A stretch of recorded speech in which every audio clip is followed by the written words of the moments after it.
What if it was possible to have local, fresh groceries delivered right to your door?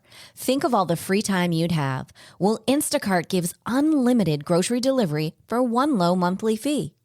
Forgot that special ingredient in your favorite dish? Instacart can deliver it to your front door in as fast as 1 hour. You can shop multiple stores, see deals in your area, and save time and money. I've been using Instacart for over 3 years. I started using them in Arizona, and I'm using them here in Florida. I love the time-saving convenience. They pick the freshest products, and they keep my eggs safe too. To receive your first delivery free, follow the link in the show notes so that Instacart knows that we sent you and to help support the show. Instacart. Never step foot in a grocery store again.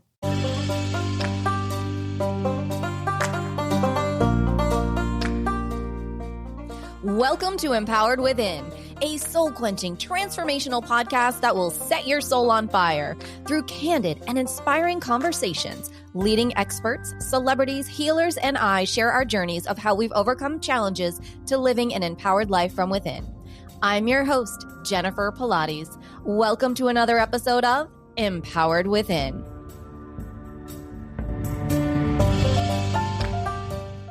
Hi there, and welcome to the show. I am so excited to have Jennifer Elizabeth Moore with us today. Jennifer's mission and passion is to help empaths understand the impact of their sensitivity and to share information and tools to help them shift from psychic overwhelm to being a thriving light in this amazing world. Jennifer is the author of multi-award-winning Amazon bestseller Empathic Mastery, founder of the Empathic Mastery Academy, and host of the Empathic Mastery podcast. Jennifer is a master trainer for EFT International and has been a mentor and healer for other highly sensitive empathic women for over 3 decades. Welcome to the show, Jennifer.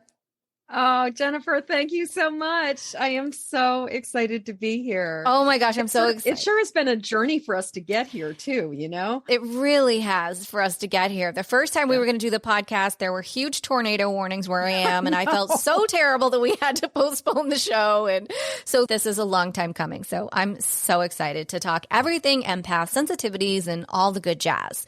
All the good stuff. All the good stuff. So let's talk about first, I always love to know, how did you find out, experience that you were an empath? So I was really lucky in that when I was, when I was in I was 17, 18 years old, and I was hanging out with some friends getting stoned. And this kid looked at me and he said, "You're an empath. I'm an empath. You're an empath." And I somehow just was like, "You're right, I am." And this was back in, we're talking like the early 80s, when nobody was even using that term, because at that point in time, the only references to empath had been in science fiction. And, the very first reference to empath came from a book, actually a novella, not even a book, but a short story that ended up in a magazine called New Worlds. The story was called The Empath by a Scottish author named J.T. Mackintosh back in 1956. And then the next reference to empath was in 1968 on Star Trek, the original, the OG Star Trek, where it was this one episode called The Empath, where there was this character named Jem, which happens to be my initials, and who was an empath who healed Kirk, McCoy, and Spock. But then after that, there was like no cultural references to being an empath. It wasn't a clinical term or anything. And so I just happened to be like kind of in the right place at the right time, where this person whose name was Mace of all things, but where he just was like, "You're an empath, I'm an empath." And I was like, "You're right." Just interestingly, because I've been really looking at origins of the word, it really kind of broke into mainstream culture and more people started to become aware of it when Deanna Troi from Star Trek: The Next Generation showed up. And suddenly we had a character that was an empath who was, and where people were starting to go, "Oh, that's what it means to be an empath." But I was really lucky because I kind of knew the term and realized that that I had many of the characteristics when I was like 17, 18 years old. And I've met so many people who don't necessarily know that's what they are, who don't necessarily realize it, or who think that, it's just part of science fiction. And where I'll start talking with them and I'm like, do you experience this and this? And they're like, yeah. And I'm like, you might be an empath here, which actually leads me to actually just answering a question that I'm imagining you might ask, which is, what's the definition of empath? Because I think that the word at this point in time has become so popular. And one of the jokes is empath is the new black. It's like everybody calls himself an empath. Everybody defines it. But the thing is, there's no common definition for it necessarily. So, I mean, there's a sort of a cultural understanding of it, but there isn't necessarily like this is what an empath is. So for me, an empath is a living being. It could be a cat, a dog, a horse, a human being, but it's a living being who is picking up the thoughts, feelings, energy, and sensations from the world. Now, many empaths are going to be picking it up from the world around them, but some are picking it up from the world like much further away from them. Some people are picking it up from across the planet. Some people, beings are picking it up from even within sort of the galactic system. And some people are picking it up from the past. Some people can be picking it up only from the present. Some people can also be picking things up or sensing things coming from the future. But what makes an empath different than just your average psychic or intuitive or medium is that where a psychic, an intuitive, and even a medium all have extrasensory perception that allows them to pick up paranormal information, and they know that they're picking up paranormal information. The thing is, there's an understanding of this is, that's not mine. That's coming to me from some kind of outside source. Empaths process information as if it's their own. And so the challenge is that when an empath is picking up the energy, the thoughts, the feelings, the sensations from around them, they feel it as if it's their own. So, for example, a psychic could walk into a room where there had been a really big conflict or issue coming up, and the psychic would be like, wow, there is some really funky energy in here. There is like something really, wow, I sense a lot of anger in here. The empath would walk into the room and go, why do I feel so weird? Why do I feel so angry? And that's the challenge. And that's the thing, which is one of the reasons why I'm kind of on a mission to talk about this, because if you're picking up all the thoughts, feelings, energy, and sensations and processing it as if it's your own, a lot of times you think that the problem is internal when really the problem is about what you're taking on from outside that you need to let go of. Right. Which is always such a challenge, right? It's such a journey being an empath. Yes, such a journey being an empath. Such a journey. Yeah. I mean, I've heard so many empaths refer to it as, talking about it as a curse because they can't turn it off. They don't know how to, stop taking on all of the feels and, it's stop the world. I just want to get off. No, I remember years ago when I would say, yeah, it's a blessing and a curse. And that has changed dramatically into, oh, this is my superpower. Yes, exactly. This is like, you don't mess with me. No. But many of us go through that. At first it's a curse, then it becomes a blessing and a curse, and then eventually it can become our superpower. But it's really learning how to navigate it is such an incredibly important part of this. It really is. And okay, so I've got to ask this one question. You talk about how you pulled yourself out of the empathic whirlpool. Yes. What was that? Tell me about this.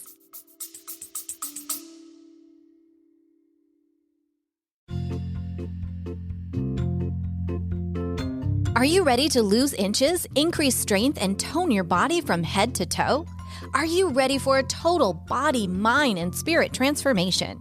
I am excited to announce that I am launching my exclusive 8-week Pilates Return to Life training program. This will give you an opportunity to have a total body, mind, and spirit transformation of health and wellness to a new lifestyle. Imagine in 7 days you will feel a difference, in 14 days you will see a difference, and in 8 weeks you will have your new Pilates Pilates body. So what do you say? Want to join me on the mat? Head over to jenniferpilates.com today. Space is limited. Use this special promo code EW and the word special, EW special, to receive $200 off while space is available. Head on over to jenniferpilates.com and I'll see you on the mat.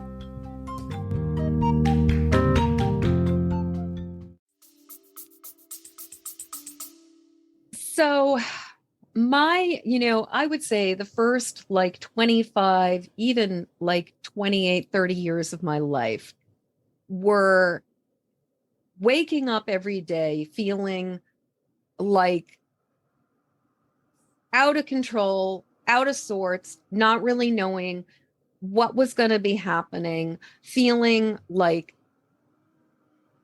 amplified, feeling like extra blue, extra fearful, extra, not usually extra angry, mostly extra terrified or extra sad.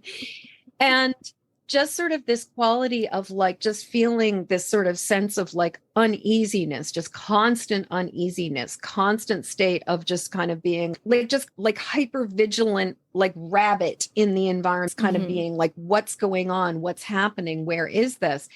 And it took a number of years for me to understand, and I'll say that even though I knew I was an empath at a very, very early age, like 17 years old, I knew I was an empath. I did not understand what it meant to be an empath. I didn't understand that being an empath was the reason why I was feeling so anxious. I was feeling so sad. I was feeling so depressed all the time.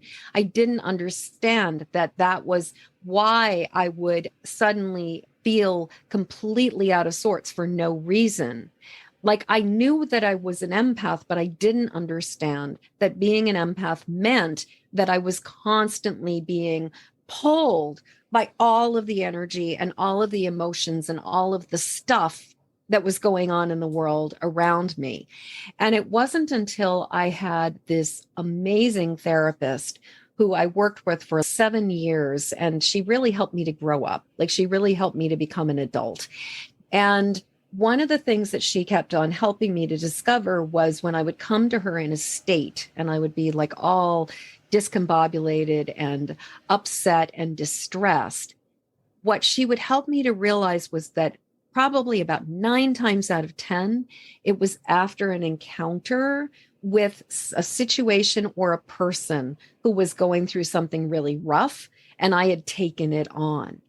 And when I started to understand how often my feelings were not just mine, but were being amplified by other people's feelings and other circumstances, that was just a complete game changer, because sort of, drowning in the emotional and empathic whirlpool meant that I never knew what end was up. And that meant some days I could be okay, I'm just going to go to the grocery store. Other days I would be so spacey and out of it and disoriented, even just driving was difficult. Getting on the subway was difficult. Going to doing things was difficult. And some of the ways that it manifested in terms of behavior was that I struggled with chronic time management issues and being chronically late for pretty much everything, because I was always just trying to protect myself and avoid. I needed a lot more sleep than most people. And so I was constantly oversleeping in the mornings. And I also was self-soothing with mostly sugar, but using food as a way to try to self-regulate, as well as actually for a period of time, cigarettes, even trying to self-regulate with all of that. And so I was doing all kinds of things to try to protect myself from the energy of the world, because I didn't understand that was what was going on for me. I hope that was a juicy enough answer. Absolutely. And you led me into, I do want to talk about, and I actually thought about this morning, and it wasn't something that I had on our little roadmap. I keep a roadmap around, because I thought, oh, that's right. She talked about that she was a sugar addict. I got to ask her about this. Yeah. Because I'm curious, because we're all, I mean, empaths generally have a lot of empathic friends. And it's Yeah. interesting to see like what each person's vice is. Yes. Yes. And so I want to know about your journey with sugar and how you have overcome or where you're at now with sugar. I am incredibly grateful to be able to say that sugar and I have like we've got sort of a peaceful treaty between us at this point in time. And I am not in a love-hate relationship with it anymore. I come from a long line of high-strung, highly sensitive people. I call them world-class awfulizers.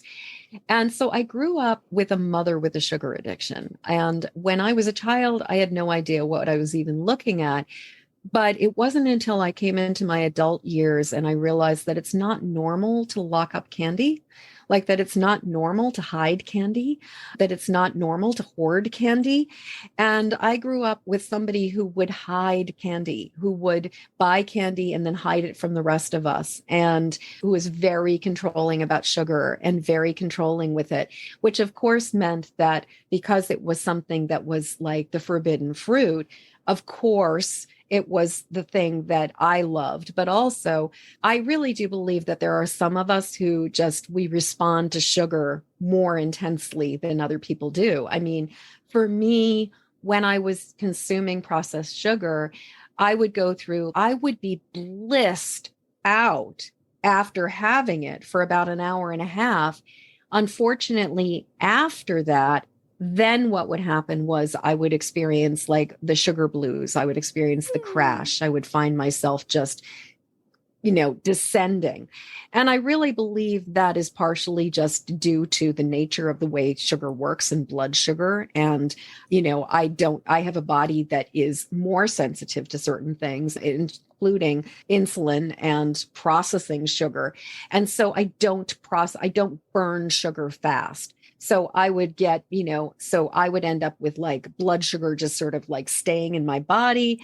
And I would just end up feeling really off. I would feel really strange.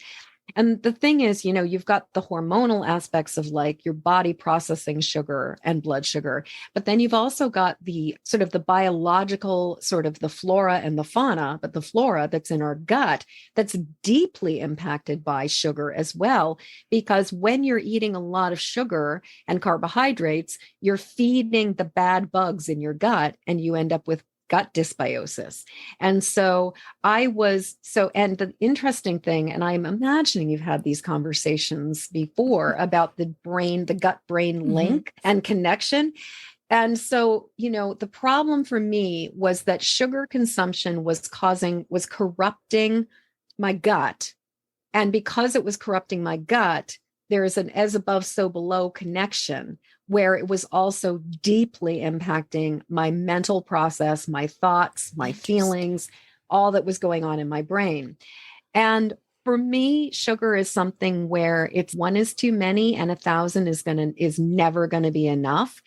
And where there are some people who I sincerely believe who can live with moderation, who really are like they can just do something in moderation. For me, sugar is a substance that I just have to abstain from. That processed sugar is something I have to abstain from. I will sometimes have a little bit of honey. I'll sometimes have a little bit of coconut nectar, maybe a little bit of maple syrup or something. But mostly I'll use like stevia or monk fruit to sweeten things at this point, because my system is just so sensitive to sugar that it just throws me into a tizzy. And the problem for me, if I do consume sugar, is that it sets off a cascade of cravings that is just not worth it. Because then I'm just going to be like white knuckling my way through. Yeah, no, you're not going to eat that again. And so many years ago, the first time I discovered that sugar was a drug for some of us, and that, the only way to basically get over it is to stop consuming it, was back in 1986. And then I was abstinent from sugar for about 9 years. And then I sort of slowly picked it back up. And it was interesting because it wasn't as bad. I didn't have as bad the emotional dips because I wasn't consuming it in the same quantity that I was when I was younger. But it was causing inflammation. It was causing my body just was not happy. And so I gave it up again in 2003. And so, oh my God, I've abstained from processed sugar for the last 20 years. God bless you. Yeah. You might be my hero. Yeah. I will just say that there's a really big, in my personal opinion, there's a really big difference between abstaining from processed sugar and deprivation. And, I never gave up ironically, I did not give up chocolate. I would eat very high quality, like dark chocolate stuff that's sweetened with all, like natural sweeteners and things like that. And I'll be honest, like some sugars, some chocolates just had a super, super low quantity of like organic cane sugar in it. But ironically, I no longer consume very much chocolate at all because as I've gotten older, my sensitivity to caffeine has gone like through the roof. Oh, yeah. And so I can't tolerate chocolate because of the caffeine in it. So I can have a teeny tiny little bit of chocolate on very rare occasion. But that was one thing. When I gave up sugar, I was like, you'll pry the chocolate out of my cold dead hands. That was a separate thing. But, giving up sugar has been for me it was a total game changer because it allowed me more ability. Like when I'm eating sugar, all bets are off for emotional regulation. It's like all the emotional intensity just amplifies. And I'm just in this kind of like pendulum swinging up, down, sideways whirlpool of crazy.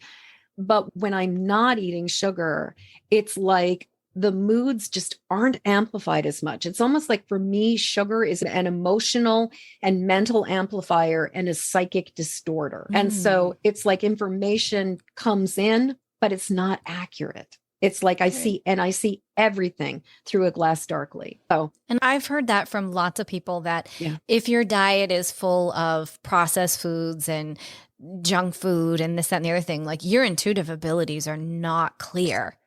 Yeah, not clear. Like and I've tested it and it's true. It's not clear.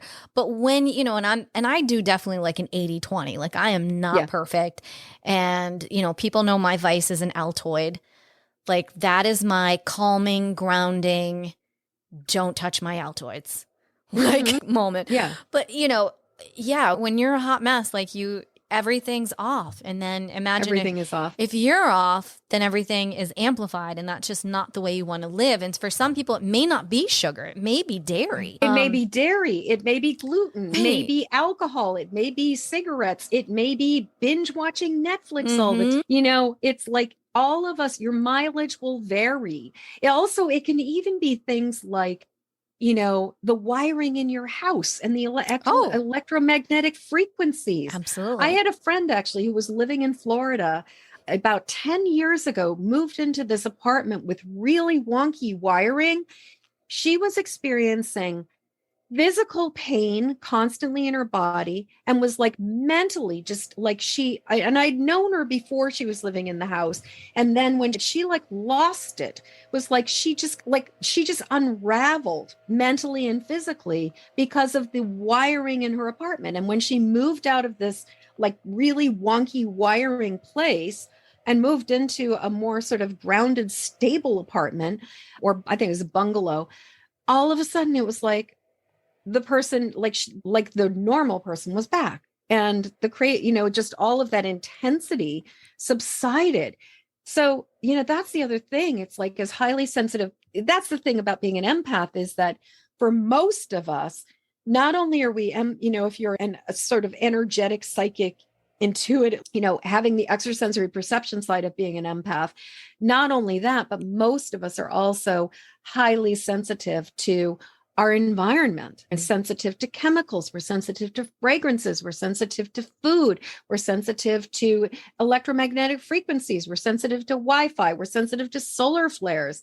I have a client who, anytime there's a lot of solar activity, she's always leaving me a Voxer message going, why do I feel so weird? There's solar flares. And so yeah, it can be anything. Oh, absolutely. And I'm the solar flare girl. Like Yeah. and particularly when I lived in Arizona, I was so rooted into the earth. I knew well in advance of any earthquake activity, any of that. And now since I've been over here in Florida, I don't get that as much, but I get all sorts of other weird, not weird, but just interesting Yeah. earthly things. But the geostorms, I immediately look like I'm probably 7 months pregnant. And so I'll know. And for me, it always happens 2 days prior before it actually comes. So I'm always like calling all my friends like, hey, heads up. I can't put my jeans on. There's a big geostorm coming. And so when we talk about empaths and here we are making light of this and someone's listening going, how are you guys making light of this? No, we've had our moments. We've definitely had our moments. Well, and I mean, what is it? It's a sort of, if you can't cry, if you can't laugh about it, you're going to cry, and I just think, I don't know, if you've had your moments, we've earned the right to laugh about this. Abso-freaking-lutely. Yes. So I want to talk about a few practices that maybe we can help empaths along their healing journey as far as clearing, releasing, protecting, because I know that's super huge in your book. But I also really want your take on the difference between protecting and releasing from a place of empowerment versus fear. Because in my early empathic years, it was so freaking fears, right? Like I was covered in crystals and monitoring everything I could and everything freaked me out. And the more that I was like that, the more shit came to me. Ding, ding, you get the prize. Exactly. What's amazing is that I literally recorded a TikTok video yesterday about protection as an empath and about that sort of like talking about, do you protect from a place of, so here's the bottom line from my perspective. I'm sure most of your audience is very familiar with the concepts of the law of attraction and that where we direct our attention is what we attract and what we manifest. If you focus on something, that's what amplifies. If you don't focus on something, it tends to just kind of fall off and sort of like by neglect. It just, if you take a plant and you leave it in a corner and you don't water it at all, it's just going to die. But what you water is going to grow. And so when it comes to protection, when we focus on the things we don't want, we're still focusing on the things we don't want. And so we're going to be constantly hyper-vigilantly looking for the things that we're afraid of and terrified of. And so, for example, I was having a conversation with one of my amazing mentors, this woman, Joanna Hunter, who is this incredible spiritual teacher out of Scotland. And Joanna and I were having a conversation a while ago about just like people who really focus on like dark, entities and, the darkness and the, like all of this. And it's, you focus on, that's what you're going to attract. That is what is going to keep on amplifying. So my sense of it is, instead of focusing on what you don't want, what we want to be focusing on is the qualities and the frequencies that we do want. Because when we are, if from my perspective, protection is a two-part deal.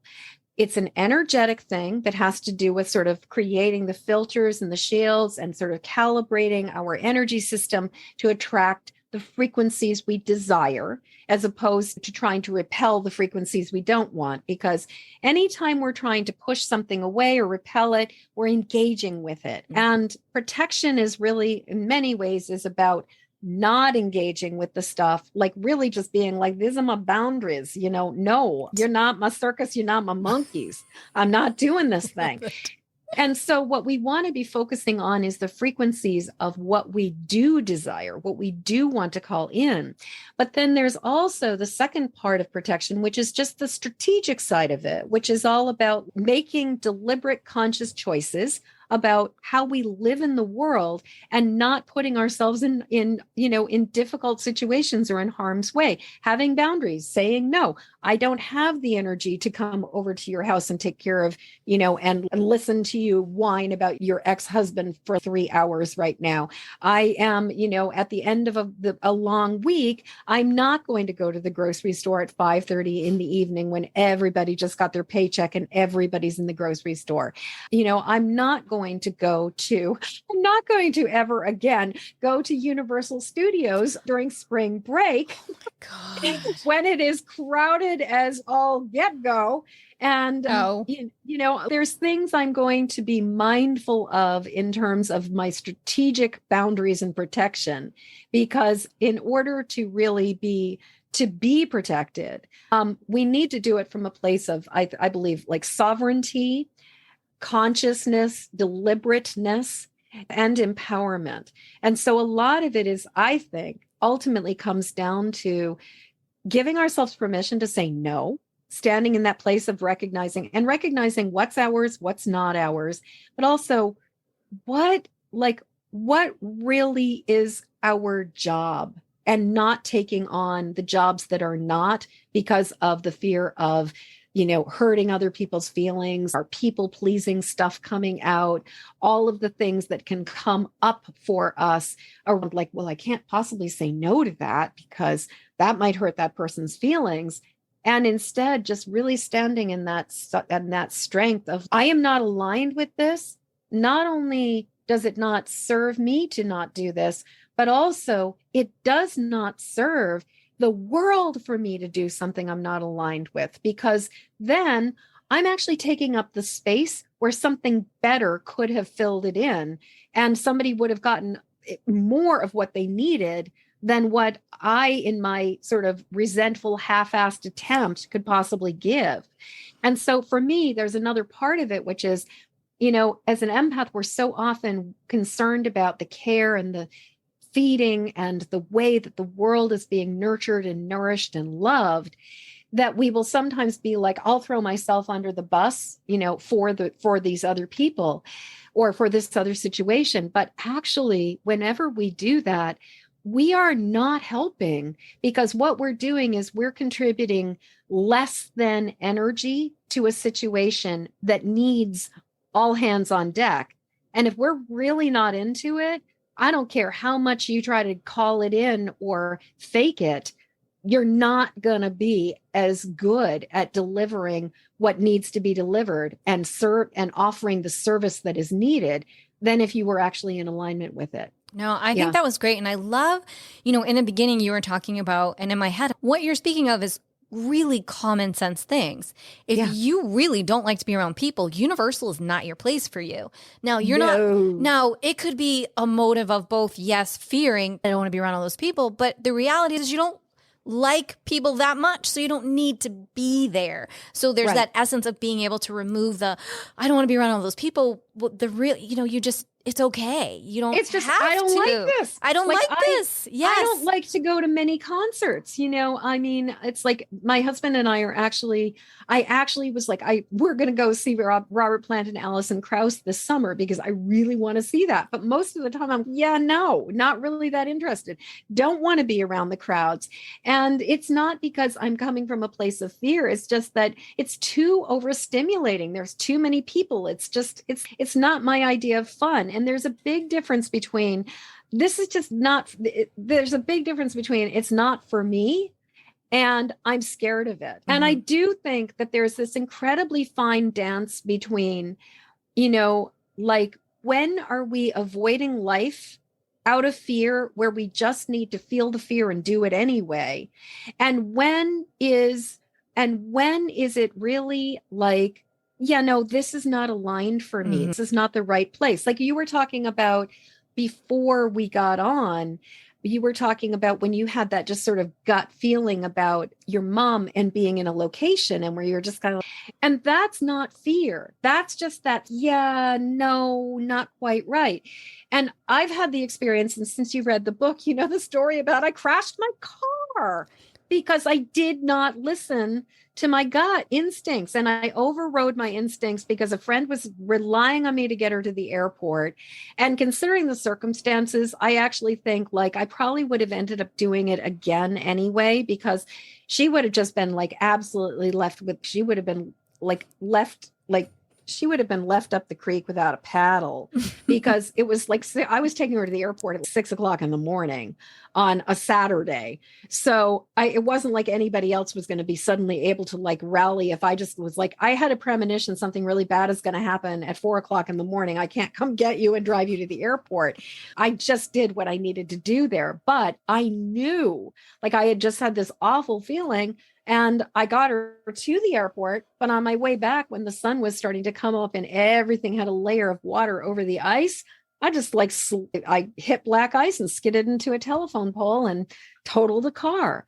And so, that's the irony, is sometimes even if you feel the fear and you get the hunch, you still may choose to do something, because it's like, it's about consequence. It's about choice, and that's a whole other thing that I really feel pretty strongly about, is that just because, I think we often confuse choice for consequence, that somehow I think many of us sort of think that like choice, it's if we have a choice, it means that there's a good choice and a bad choice. Sometimes it's like you could do this or you could do this. Both of them are going to have consequences. Of them are going to be like, neither of them are exactly what you want, but one of them is more what you want. And so sometimes I think that claiming our choice and just saying, this isn't perfect for me, but I choose to do this. And like in that particular case, it wasn't perfect for me to get in a car at 6 o'clock in the morning and drive my friend to the airport and total my car. But the consequences would have been the loss of a friendship, because we probably would have patched it up, but the consequences would have been that I would have left her. Like, she probably would have not been able to get to the airport, not being able to get on her flight. She probably would have lost money. There would have been a whole bunch of other things that happened. I totaled the car. I ended up getting another car. I was fine. I was fine.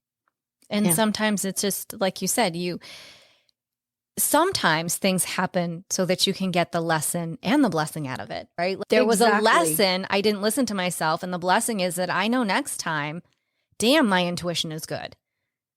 And I got a new car out of the deal. And you got a new car. I mean, as well as I ended up, it led me into doing healing work. It led me to seeing a chiropractor and working on adjusting my back. And, when I was a child, I had a very slight curvature of, like a very mild curvature of my spine. And interestingly, I would not actually be surprised if all of the chiropractic and adjustments that I did when I was in my early 20s after a car accident, because I had a couple car accidents, like no chiropractor, no physical person has ever commented about my having a curvature or having any kind of like scoliosis as an adult. And so I'm actually just putting this together now, but I wouldn't even be surprised if, because of the accident and all of the chiropractic adjustments, that we actually kind of corrected my spine, because never after adolescence and after that experience, those experiences in my like early 20s and early to mid, to early 30s, when I was going through a series of car accidents and needing to get chiropractic, it was almost like the car accidents led me to the medicine I needed. I mean, I just recently got bitten by a tick again. And so a friend mentioned a supplement called zeolites that I was aware of, and I've used in the past, but hadn't for many years. And I was like, oh, I just got bitten by a tick. I just took some doxycycline. I think I'm going to take some zeolites. And so I started taking the zeolites, and within one day, my brain, like the brain fog, just went poof, and I felt like a better person. If I hadn't been bitten by the tick, I wouldn't have realized that this supplement was something that my body really needed. So sometimes even the thing that seems like, oh, this is an awful thing, ultimately it holds a gift inside of its hands that is exactly what we need. Absolutely. I always say that if you can take a moment and take a step back, you can look at, how is this happening for me? What am I learning? And what is my blessing here out of all of this? And it's just taking that moment. And it's not going to be in the middle of it. It might not be for a week, a month, a year later. And you'll be like, oh, that's why that happened. I get it now. Yeah. Yeah. If there were 3 tips that you could give to our amazing, empathic, highly sensitive community today to employ to help navigate this amazing, I'm going to call it beautiful world that we're transitioning in right now, where we don't want to gaslight ourselves into unicorns, rainbows, and lollipops. Thank you. But I also don't want to go down the rabbit hole of, oh my God, all my food is poisoned and what am I going to eat? And I can't drink and I can't do the... How do we stay in that middle lane? Because I know How do we stay in that middle lane? It's very challenging for so many of us right now. I agree. And, this is one of the questions I've been asking my entire life is, how do we maintain that spiritual connection without falling into, rainbows and unicorns and spiritual bypassing? And on the other side, how do we honor the suffering and the misery that's happening on the planet without succumbing to it and getting sucked into the quagmire of pain? I really personally, I'm really aware of the fact that there's that the divine world that I really believe we are as a species ascending into something greater. And then there's the epidemic of fear that is underneath it. And so first off, what I would say is, there's the 5 steps of empathic mastery, which is recognize, release, protect, connect, and act. Recognize starts with recognizing what we are and honoring what our limits are, as well as our gifts are.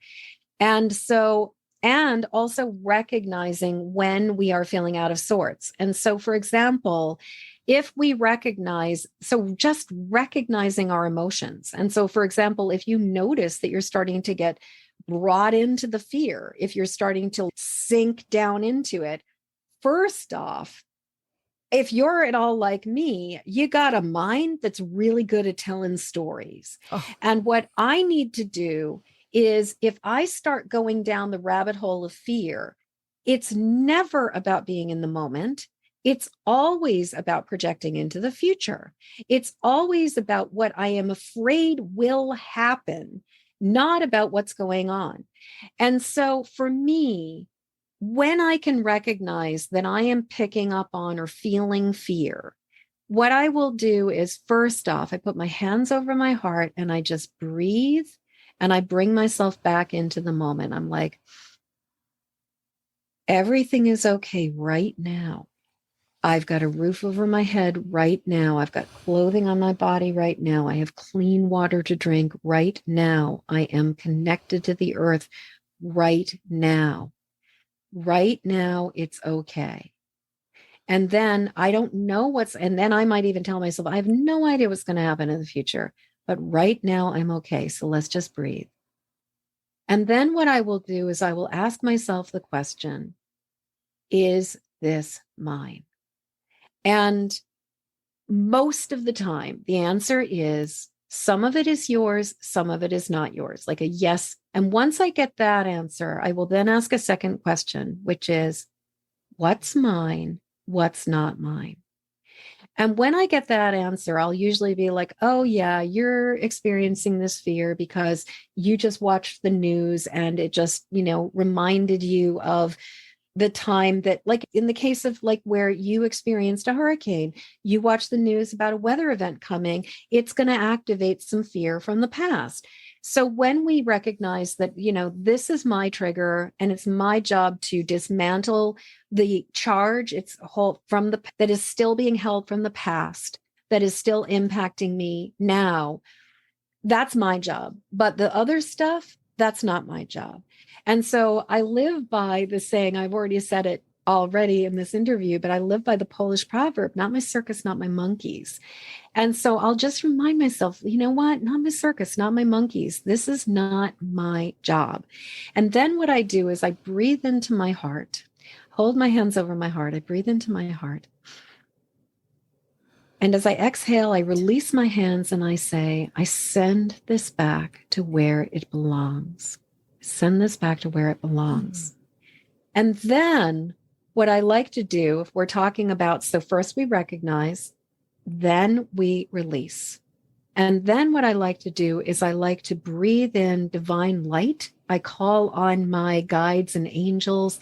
I call in the light of divine source. I breathe in love. Like I really focus into the heart and focus on that universal currency of, or current of love that is everywhere on this planet. Because as a species, we tend to focus on the dark story. We tend to focus on the negative. We tend to focus on the hard stuff.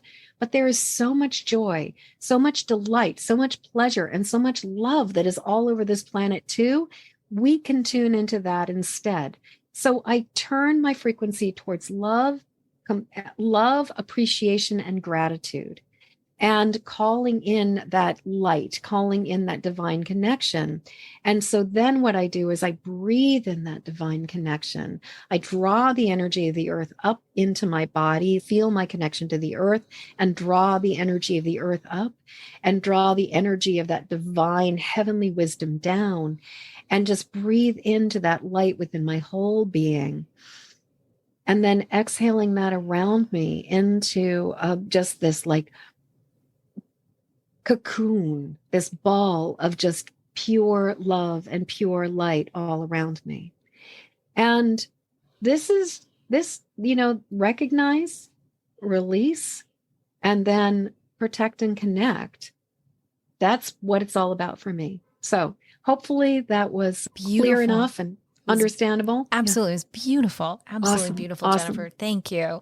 You are oh so my welcome. Gosh. Well, you and I, we talked and I said, oh my gosh, I could talk to you. We could talk for hours. Absolutely, because we are New Englanders. We are, exactly. We are both, I don't want to call us ex-Massachusetts. Yeah. But we both come from Mass. So well, I don't know. I mean, no offense to anybody who's living in Mass. We could say we're recovering massholes. We're recovering massholes. Yeah. And you just never know which one of us may be back there soon enough. Yeah, no, I mean, I feel pretty clear that this is, Maine. I'm very grateful that Maine will have me, and that, Maine has sort of welcomed me in with open arms and embraced me. It is a really wonderful place to be. Oh, I cannot wait for us to sit and have a little tea one day. Hopefully soon. That will be wonderful. Mm-hmm. Well, Jennifer, we are at this time in the show where I ask this one question. Okay. What is one thing that maybe no one knows about Jennifer? Oh, good Lord. I am such an open book. I'm not sure there's anything that no one knows if I don't know it. So I'll just tell you a weird thing because I really can't think of anything that fits into that category. Because honestly, I'm like, I am just not a secretive person. Like, if I know it, somebody else is going to know it. But a weird thing is I am missing on my right hand. I don't really have a knuckle on my baby finger. You don't? I don't. Where is it? I don't have a knuckle. And the first time I discovered it, I was doing a drawing of my hand, and I drew a picture of a woman with her hand in like this with 3 knuckles. And my art teacher looked at me and said, "Why does she only have 3 knuckles?" And I said, "Because there are only 3 knuckles." And he said, "No, there aren't." And he throws his hand out and shows me his 4 knuckles. And then I'm like, "No, there aren't." "Yes, there are." And I throw up my hand, and he's, "Oh my God, you only have 3 knuckles."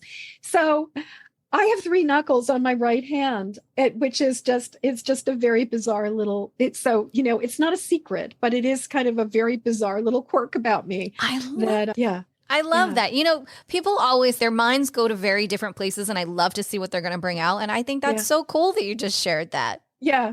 Yeah. Maybe there'll be someone else out there in the world who also only has 3 knuckles who would love to write in and chat about it. Yes, exactly.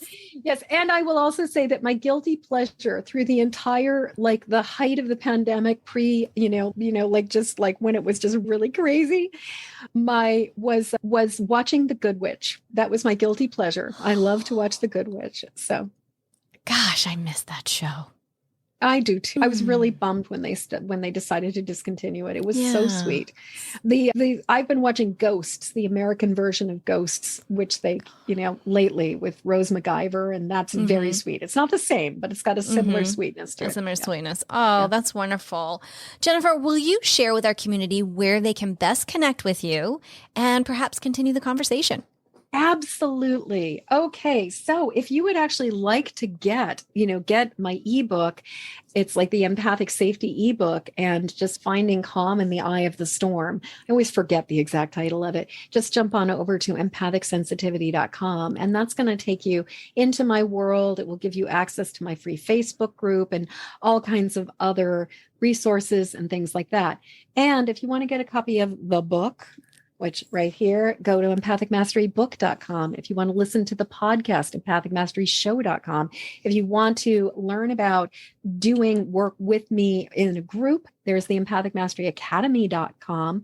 And for all of it, just head on over to empathicmastery.com. And there is a section called Work With Me if you are interested in talking about going deeper in this work. Thank you for that, Jennifer. And I will say, I have read the book not once, but twice, and it is highlighted, and there's little rabbit ears on it.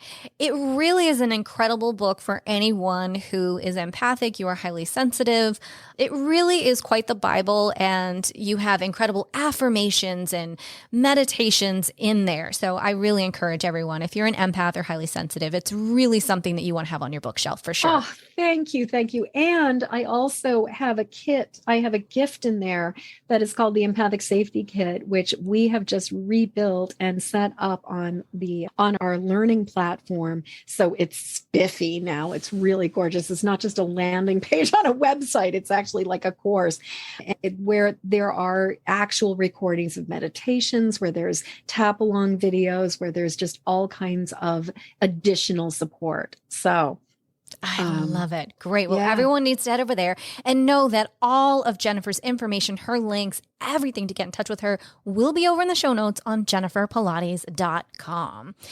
As we are closing out this most amazing show, Jennifer, what is one lasting piece of inspiration you'd like to leave with us today? I want to quote, there's a Saint Julian of Norwich created a chant, all will be well. All will be well. All manner of things will be well. And I just really think that as empaths, we can get so caught up in the fear of the world that we forget the true nature of who we are. We are cells in the body of this earth, and we are sparks in the fire of the divine. And we are part of something. This human experience is 1%. This human experience is like little, we are just like the little tiny, if we understood what we really were, we wouldn't be scared the way we are. We are scared because we believe in the illusion of this, that the earth plane is all there is. And this is like the beginning. It's the tiniest tip of the iceberg.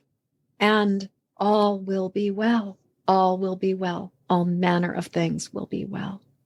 Absolutely beautiful. Thank you for that, Jennifer. That was beautiful. You're so welcome. Thank you for today, for sharing your incredible, beautiful light, your authenticness, just showing up with your heart and really, truly stepping up for every empath around the world. I thank you for all of us. Thank you. Oh, Jennifer, thank you so, so much for having me. It has been such a pleasure.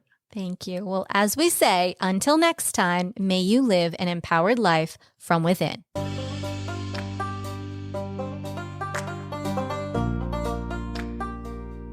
Thank you so much for tuning in to another episode. Please remember to rate, review, and subscribe to Empowered Within with Jennifer Pilates. Your feedback is important. It helps me to connect with you and gives me insight into who you are and what you're enjoying about the show. For today's show notes and discount codes from today's sponsors, head over to jenniferpilates.com. Until next time, may you live an empowered life from within.